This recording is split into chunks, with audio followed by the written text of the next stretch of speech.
নারায়ে হায়দারি, নারায়ে হাসান, নারায়ে হুসাইন, নারায়ে গৌস। আঞ্জুমানে কাদরিয়া সাজ্জাদ রশিদ হুজুর পাক হযরত সৈয়দ শাহ ইয়াসুফ আলী আল কাদরি মেদিনীপুর দরবার শরীফ। আঞ্জুমানে কাদরিয়া নারায়ে তাকবীর।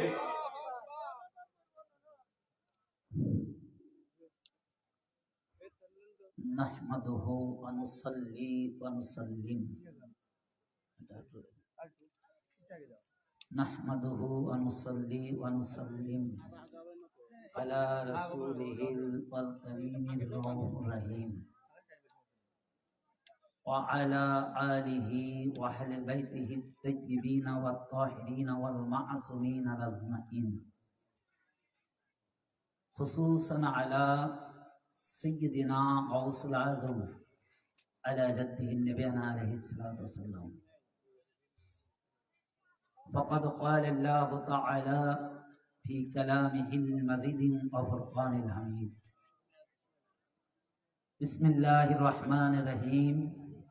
ألا إن أولياء الله لا خوف عليهم ولا هم يحزنون. صدق الله العظيم وصدق الله ورسوله النبي الكريم. إن الله وملائكته يصلون على النبي يا أيها الذين آمنوا صلوا عليه وسلموا تسليما. اللهم صل على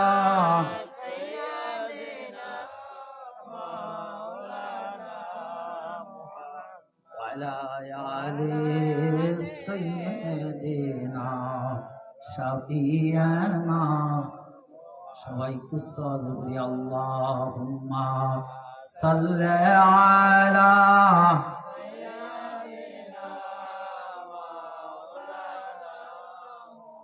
ওয়া আলা আলি সাইয়্যিদিনা হাবিবানা। মুআজ্জাজ সামিন ইকরাম, ৭১তম বাৎসরিক পীর মুর্শিদ পাক হযরত সৈয়দ শাহ ইরশাদ আলী আল কাদির আলাইহিস সাল্লামের পবিত্র পৌরুষ পাক উদযাপিত হচ্ছে। আজকের এই মহিমান্বিত অনুষ্ঠানের খাস আমিনপুর আঞ্জুমানে কাদরিয়ার সম্মানিত সভাপতি সহ সকল সদস্যবৃন্দ এবং অত্র কমিটির সাথে যারা সম্পৃক্ততা রেখে অদ্যাবধি পর্যন্ত সকল কাজ করে আসিতেছেন, খাস করে আমার সকল পীর ভাই ও বোনেরা এবং দূর দূরান্ত থেকে আশিকানে আহলে বাইত, মুহিব্বানে আহলে বাইত, গোলামানে হুজুরে গাউসুল আজম, আপনারা যারা উপস্থিত হয়েছেন আপনাদের সবার প্রতি জানাই আমি সালাম, শুভেচ্ছা, মোবারকবাদ, অভিনন্দন। আসসালামু আলাইকুম ওয়া রাহমাতুল্লাহি ওয়া বারাকাতুহু। বাদ ঈশা থেকে শুরু করে অদ্যাবধি পর্যন্ত আমন্ত্রিত বিভিন্ন ওলামায়ে কেরামগণের জবান থেকে আজকের এই রজনীর ফজিলাত সম্পর্কে শ্রবণ করে আসিয়াছেন। এখন পর্যন্ত আপনারা চাতক পাখির ন্যায় যারা বসে আছেন, অবশ্যই এটা দ্বারা এইটুকু প্রমাণিত হলো যাদের হৃদয়ের মধ্যে যে আল্লাহ রাব্বুল আলামিন একটা আয়াত পাকের মধ্যে রিসালাতের বিনিময়, নামাজের বিনিময়, রোজার বিনিময়, হজের বিনিময়, জাকাতের বিনিময়, এক কথা গোটা রিসালাতের বিনিময় যাদের ভালোবাসা আল্লাহ তাআলা চেয়েছেন, ঠিক তানাদেরই আওলাদ পাকের উরুস পাক আজকে, রাসূল পাকের আওলাদ পাকের এই উরুস পাক। তো এটা দ্বারা এইটুকু প্রমাণিত হলো যে যদি আমাদের হৃদয়ের মধ্যে এক জাররা পরিমাণ হলেও মহব্বত আছে, যার কারণেই আমরা এখনো বসে আছি, বলেন ঠিক কিনা? নাকি মহব্বত না থাকলে থাকতো? সন্ধ্যার আগে এই রোডে গাড়ি ঢুকানো যায়নি, এখন ফাঁকা। তার মানে কি, আর এটুকার বাকিটুকার বলার প্রয়োজন নাই। যাদের যাবার তারা চলে গেছে, আর যাদের থাকার তারা আছে। আমার মনে হয় আরো যদি এরকম ঘন্টার পর ঘন্টাও যদি এই আলোচনা চলে, যারা আছে, যাদের হৃদয়ের মধ্যে ইস্টাবলিশ হয়ে গেছে আহলে বাইত আলে রাসূলের মহব্বত, তারা কখনো এখান থেকে সরবে না। তো হাফেজ মেহেদী সাহেব আমার পূর্বে বক্তব্য রাখলেন, আসলে আওলাদে রাসূল এনারা জানবে না কেন? জানাটাই কি স্বাভাবিক। এই যে মানে গোটা বিশ্বের কুল কায়নাত, যেমন হুজুর গাউস পাকের কথা বললেন যে হাতের তালুর উপর একটি শস্য দানা যেরকম দেখা যায়, হুজুর গাউস পাক বলছেন আমি ওই রকম কুল কায়নাত দেখি। আর কেন দেখবে না? না দেখার তো কোনো অপশনই নাই, বরং দেখবে, এটাই চিরন্তন সত্য। এটা হুজুরে গাউসে পাকের লেখা কিতাব কাসিদায়ে গাউসিয়া। কাসিদায়ে কি? উস্তাদ বলেন কাসিদায়ে গাউসিয়া। এই কাসিদায়ে গাউসিয়ার মধ্যে হুজুরে গাউসে পাক তিনি বলছেন যে যখন আল্লাহ এক ওয়াহদানিয়াত নূর হিসাবে ছিল, ওই নূরের সাথে হুজুর পাকের নূর পাক ছিল, এবং তিনি বলতেছেন যে ওই নূরের সাথে আমরাও ছিলাম। কারা? হুজুরে গাউসে পাক বলতেছেন আমরাও ছিলাম। আচ্ছা, উদাহরণ যদি দেই, এই জায়গা আপনারা যারা উপস্থিত আছেন, এখানে এখানে যা যা কিছু হচ্ছে, যা যা কিছু করতেছি আমরা, এখানে যারা আছেন আমরা সবাই দেখতেছি কিনা? আমরা সবাই জানতেছি কিনা? আমরা সবই জানতেছি। কারণ কি? যে আমরা এখানে আসি তাই আমরা জানতেছি। এখানে উপস্থিত যারা নাই তারা কি জানবে?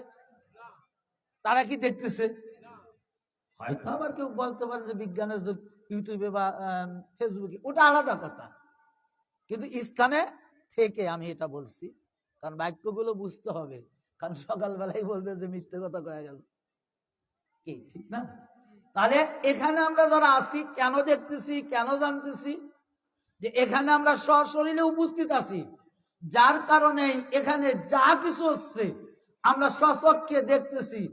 তো আল্লাহর ওয়াহদানিয়াত নূরের সাথে যারা একাকার ছিলেন, যারা মিশ্রণ ছিলেন, তো এই আল্লাহ রাব্বুল আলামিন এই দুনিয়ার কিয়ামত পর্যন্ত কোন জায়গায় কি করবে সকল পরিকল্পনা মাফিক তারপরে পর্যায় করবে।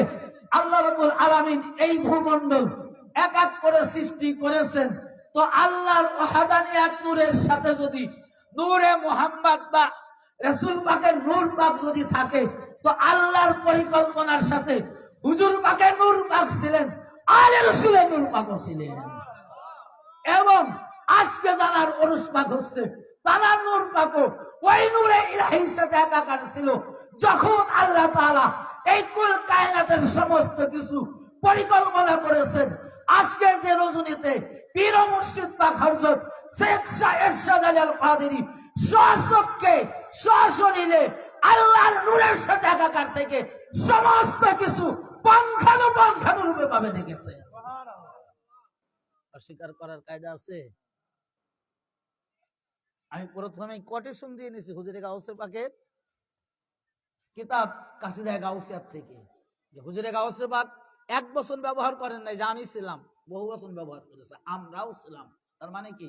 যে হুজুরে গাউসে পাক একা নয়, একজন এক বচন, দুইজন দুই বচন, আর তিনের অধিক যত হোক, হাজার হাজার লাখ লাখ কোটি কোটি যাই সংখ্যা হোক, ও সবই কি বহু বচন, সবই কি বহু বচন।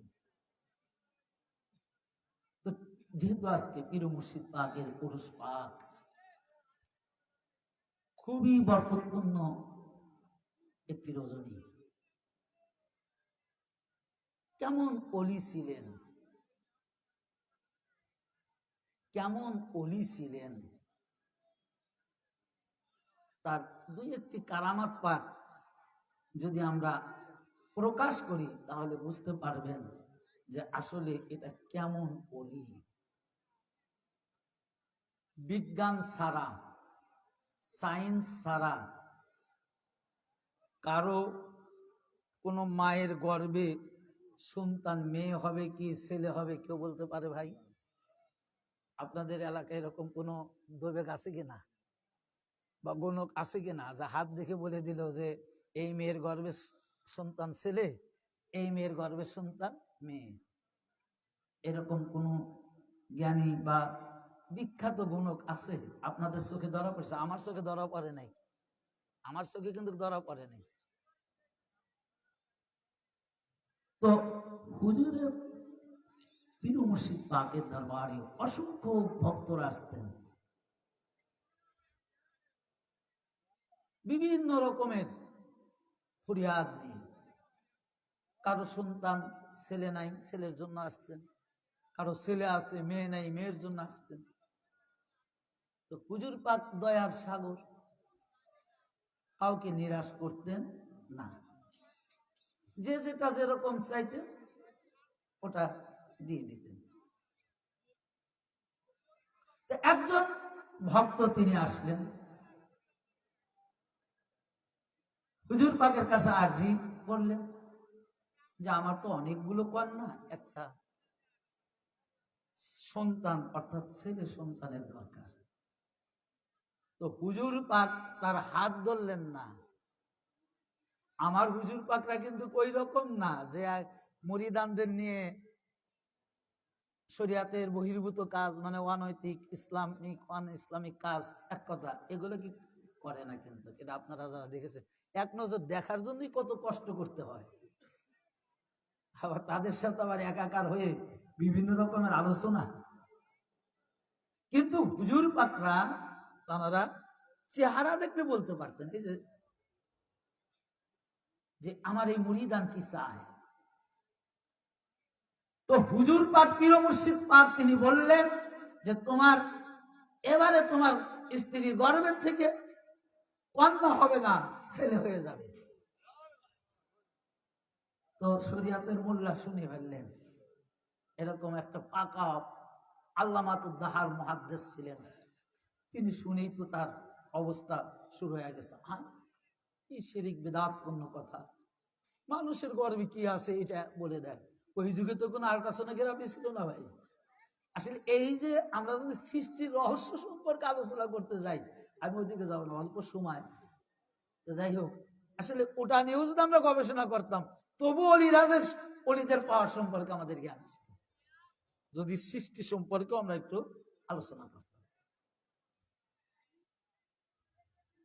তো বলে ফেললেন যে ফকির, আপনারা শুধু শিরিক আর বেদাত কত কাল করবেন? তো হুজুর পাক মাঝে মধ্যে বিকালে ওই স্টেশনে নির্জন একটু হাঁটা চলা করতেন, বিশেষ করে প্ল্যাটফর্মে দিয়ে হাঁটতেন।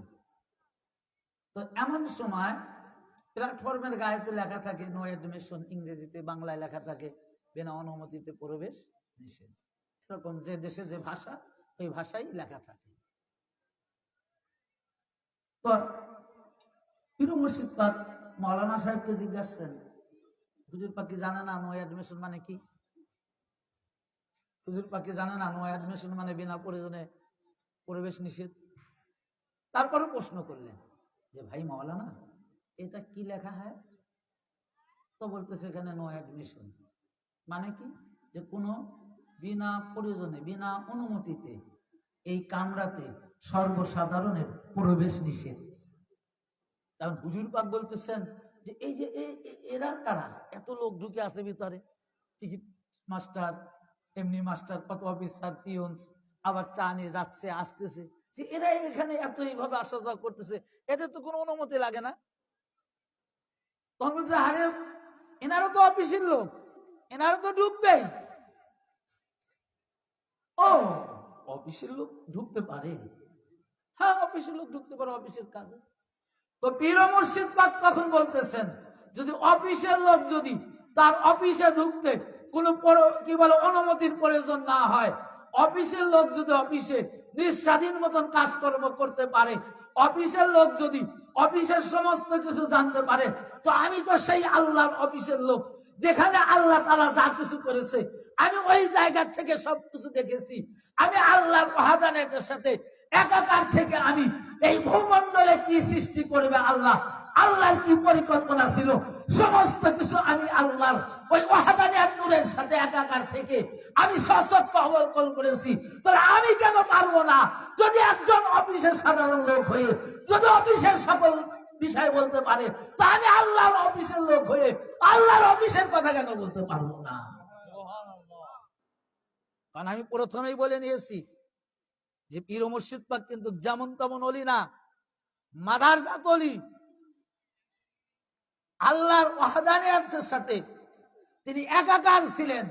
ওই নূর থেকে কিয়ামত পর্যন্ত ওই নূরেরই অংশ, ওই নূরেরই টুকরা কিয়ামত পর্যন্ত জামানাতে এক একটা নূর এক একটা জামানায় প্রকাশ পাবে, এক এক সূরতে।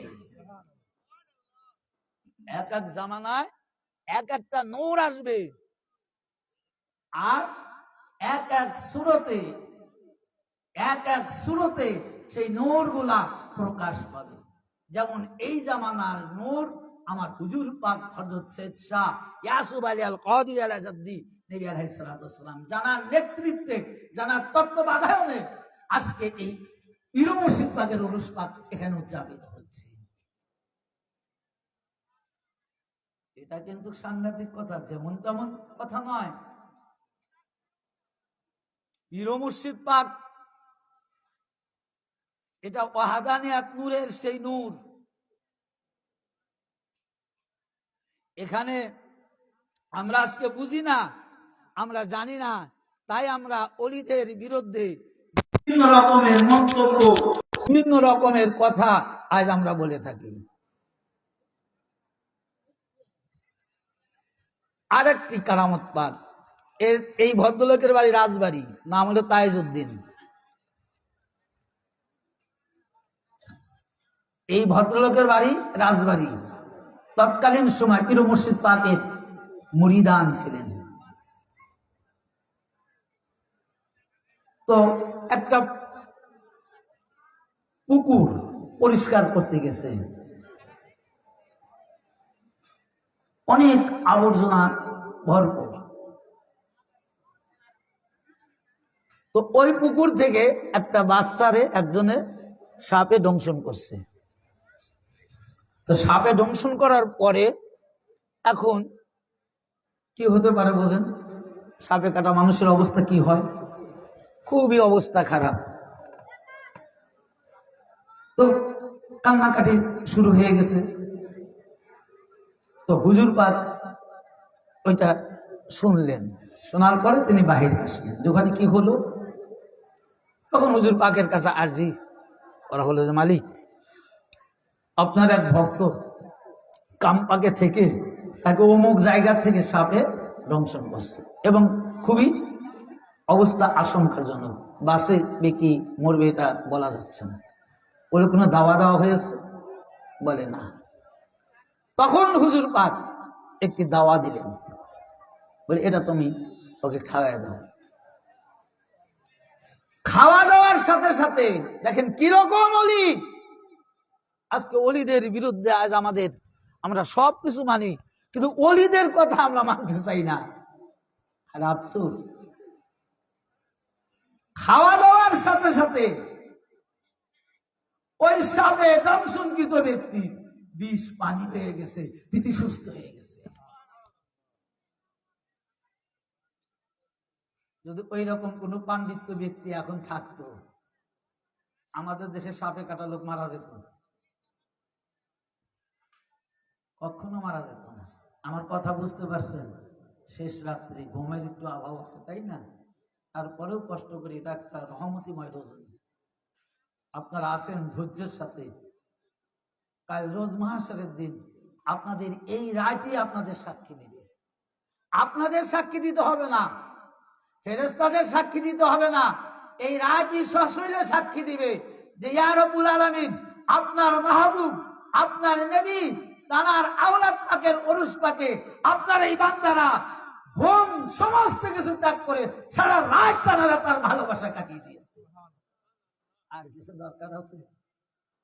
আর হাসর নাসরে আর কোন বাধা বিপত্তি আছে? কোশ্চেন কালেও থাকতে পারে না। আপনারা জাকের মৌলানার নাম শুনছেন, চরে বাড়ি ছিল, পীর মুর্শিদ পাকের একজন মুরিদ, তার পীরের ভক্ত, উনি মৌলানা ছিলেন। এই ভদ্রলোকটাও বায়েত হবার পূর্বে তার ইরাদা ছিল যে আমি এমন পীরের হাতে বায়েত হব যে পীর আমার দুনিয়া এবং আখেরাতের জিম্মাদার হবে। খালি দুনিয়া না, দুনিয়া এবং আখেরাতের উভয় জগতের যিনি আমার জিম্মাদার হবে, আমি ওই পীরের হাতে বায়েত হব, নচেত আমি বায়েত হব না। সে সময় কি আমাদের এই ইন্ডিয়া যাইতে ভিসা পাসপোর্ট লাগতো? লাগতো না। মানে একটা রাজ্যেই ছিল ভারতবর্ষ। ভারত যাইতে আমাদের কি ভিসা লাগতো না, পাকিস্তান যাইতে আমাদের ভিসা লাগতো না। দেখেন পীর মুর্শিদ পাকের পাওয়ার কি। আজকে আমরা যে রজনীতে আছি, যে রজনীতে আজকে আমরা ওরস পাক করছি, জানার বেসালে হক পালন করছি, তার পাওয়ারটা কি? তো সেই পিরিয়ডের মধ্যে মাওলানা জাকির উদ্দিন সাহেব ওখানে গিয়ে ওই ভারতবর্ষের পুলিশের হাতে অ্যারেস্ট হয়ে গেলেন, খুবই বিপদের মধ্যে পড়ে গেলেন। এমনকি তার মৃত্যু আশঙ্কা হয়ে গেল, তাকে প্রায় মেরে ফেলবে এরকম অবস্থা। তিনি তখন ওই কামরার মধ্যে একটাই জিকির, একটাই ধ্যানে, যে ইয়া রব্বুল আলামিন, আমি তো একটা ইরাদা করেছিলাম, আমি তো একটা খালেস ইরাদা দিয়ে আমার বাড়ির থেকে আমি সফরে এসেছি, সেটা হলো একজন খাঁটি পীরকে খোঁজার জন্য, যে পীর আমার দুনিয়া এবং আখেরাতে উভয় জগতে যিনি আমার উপকার করতে পারবে। আমি তো সেই পীরের অন্বেষণে, সেই পীরের খোঁজার জন্য আজকে আমি এখানে আটকা পড়ে গেছি। ইয়া রব্বুল আলামিন, আজকে যদি আমার মৃত্যু হয়ে যায় তাহলে আমার আফসোস থেকে যাবে, আমি যে পীর খুঁজছিলাম সেই পীরটা পেলাম না। তবে আমার মৃত্যুর আগে আমার ওই পীরটার সাথে জিয়ারত করা দিন, ওই পীরের সাথে আমার জিয়ারতে নসিব করে দেন, যে পীর খোঁজার জন্য আমি এই জায়গা পর্যন্ত এসেছি। কোন পীর? দুনিয়া এবং আখেরাতের জিম্মাদার পীর। খালি দুনিয়া না, দুনিয়া এবং আখেরাতের জিম্মাদারের পীরকে খোঁজার জন্য তিনি বাড়ি ছেড়েছেন, ঘর ছেড়েছেন। তিনার দুয়া, ইরাদা মুখ থেকে বের হইতে যত দেরি, উনি চোখ খুলে দেখেন সুদর্শন নূরের চেহারা, নূর আলা নূর। তাকে ডাক দিয়ে বলতেছে, তুমি যে পীর খুঁজছো এটাই সেই পীর। তুমি এই পীরের নিশানা ধরে তুমি কলকাতার 4 নং হাজী মহাসিন স্কয়ারে চলে আসো। তুমি দুনিয়া এবং আখিরাতের জিম্মাদারের পীর পেয়ে গেছো। সকালবেলায় তোমাকে বায়াত করানো হবে। সকালবেলা কি করানো হবে? সকালবেলায় বায়াত করানো হবে। তুমি যে ইরাদা করে বের হয়েছো, কিসের ইরাদা? যে দুনিয়া এবং আখিরাত, দুনিয়া এবং আখিরাতের জিম্মাদারির পীরকে তুমি খুঁজছো, সেই পীর তোমার নেওয়ার জন্য হাজির হয়েছে। ঠিক মাওলানা জাকির উদ্দিন সাহেব তিনি উল্লেখ করেন যে আমি ওই সময় ধ্যান যোগে যে নূরটাকে দেখেছিলাম, সে সুদর্শন নূরের টুকরাকে দেখেছিলাম। কলকাতা হাজী মহাসিন স্কয়ারে আমি যে দেখি, সেই নূরের টুকরা আমার পীর মুর্শিদ পাক ওখানে বসে আছে। সকালে আমাকে বায়াত করে হুজুর পাক বললেন, খুশি তো? মনের আশা পূরণ হয়েছে তো?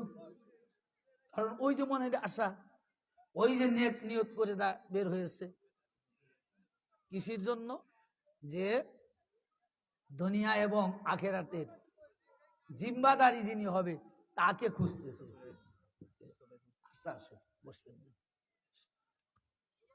তো আজকে আমাদের আফসোস এই জন্য, আল্লাহ তাআলা কোরআন পাকের মধ্যে বললেন, ভাই সকল ওলির জন্য এই আয়াতটা নাজিল হয়নি, শেষের দিকে যে সকল ওলির জন্য আল্লাহ তাআলা এই আয়াত পাকখানা নাজিল করে নাই। আলা ইন্না আউলিয়াল্লাহি লা খাউফুন আলাইহিম ওয়ালা হুম ইয়াহজানুন, যে তোমরা সাবধান, আমার ওলির ব্যাপারে তোমরা সাবধানতা অবলম্বন করো। কোন ওলি? যে যেরকম চিনি আর পানি এক জায়গা করার সাথে সাথে কিন্তু একাকার হয় না, কি মিশানোর সাথে সাথে একাকার হয়? কি করতে হয়?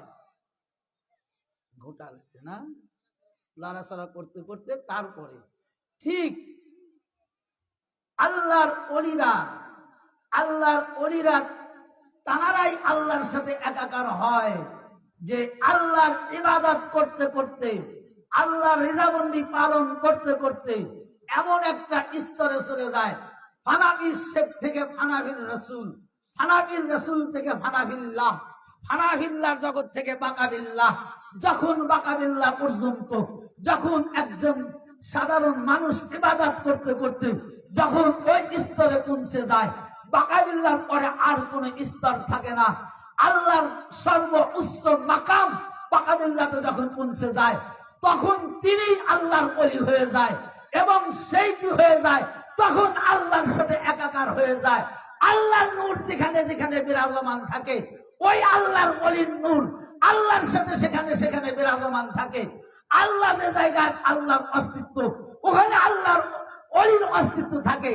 আল্লাহ যেখান থেকে যা কিছু দেখে, আল্লাহর ওলিরা ওখান থেকে সমস্ত কিছু সমকক্ষ এক দৃষ্টিতে দেখতে থাকে। সম্মানিত হাজিরিন, আমার উস্তাদ যে তিনি এসে গেছেন, আমি আর দীর্ঘায়িত করব না। আর অনেক সময় আপনারা ওয়াজ শুনতেছেন, শুনতে শুনতে প্রায় হয়তো আর কিছুক্ষণের মধ্যেই ফজরের আজানও পড়ে যাবে।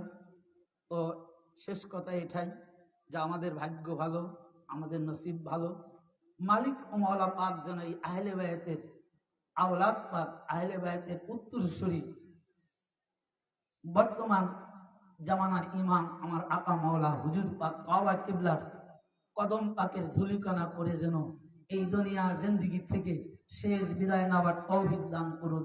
সবাই বলুন আমিন। আমা তৌফিক ইল্লা বিল্লাহ। আসসালামু আলাইকুম ওয়া রাহমাতুল্লাহি ওয়া বারাকাতুহু।